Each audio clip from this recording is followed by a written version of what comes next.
In this presentation, we're going to look at the relationship between age of disability onset and employment outcomes. Basically said another way, does the age at which you acquired your disability have any impact on the likelihood that you will be employed? But first, a bit of background. When it comes to employment in persons with disabilities, we know three things. 1. Employment rates tend to go down with age. 2. We see the biggest drop in employment are for those aged 55 to 64. And finally, 3. There is some evidence that those who acquire the disability later in life may have an advantage when it comes to employment. So the question is, why does age of disability onset matter? Well, there are two things that weigh heavily in favor of those who acquire the disability later as opposed to earlier in life. First, they are more likely to have completed all their schooling and training. And secondly, they are more likely to already be in the workforce prior to the disability onset. For this presentation, we will be drawing from data from the 2017 Canadian Survey on Disability, or CSD for short. So, what is unique about the 2017 CSD? Well, in addition to data on employment, brand new age questions were included for the very first time. Respondents were now asked to self-report the age at which their disability first started to limit them, and this question was asked for each disability type they had. Therefore, if respondents had multiple disability types, it's entirely possible then that they could self-report a unique age for each type. In this presentation, three different stages of disability onset are examined. Now, since persons with multiple disability types can have different ages of onset for each type, the earliest occurrence of any limitation is used. Those who self-reported that they were first limited prior to age 23 were classified as early onset. If they were first limited between ages 23 to 45, they were classified as middle onset. And finally, they were classified as late onset if the first occurrence of a limitation didn't happen until age 46 and over. Now, don't worry, this slide is actually not that confusing. What we want to highlight here is simply that current age is not the same as age of disability onset. Current age is the age the person is now, whereas age of disability onset is the age at which the limitation or disability actually started. In this presentation, we will be looking at two different current age groups, those aged 45 to 54 versus those aged 55 to 64. When we look at the distribution of onset stages, we actually see a very clear pattern. If their current age is between 45 to 54, persons are most likely to report having a middle onset disability. However, if their current age is between 55 to 64, they are most likely to report having a late onset.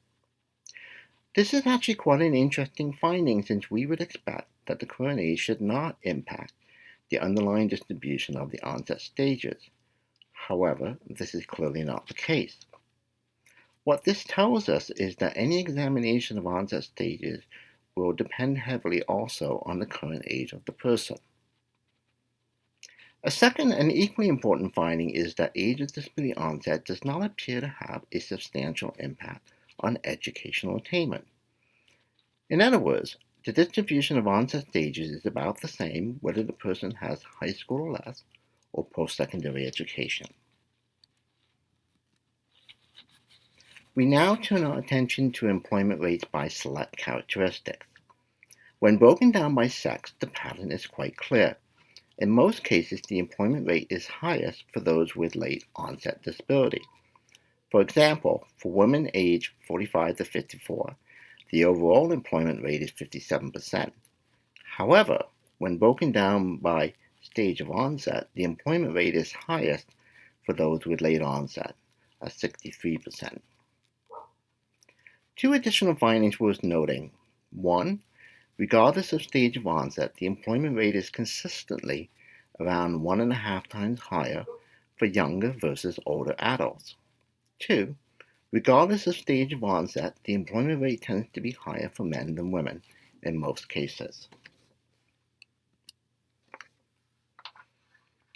In this next slide, we turn our attention to severity of disability. As we can see, the pattern is far less clear since the stage of onset associated with the highest employment rate varies both by severity and current age.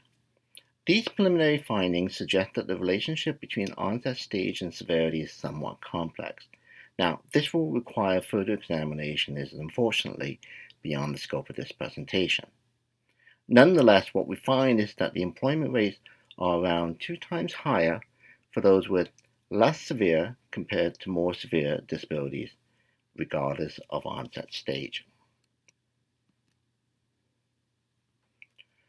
When it comes to education, an interesting pattern emerges. For high school and less, those with late onset have the highest employment rate, but it's actually early onset for those with university. What we also see is that the employment rates are around 1.5 times higher for university compared to those with high school or less.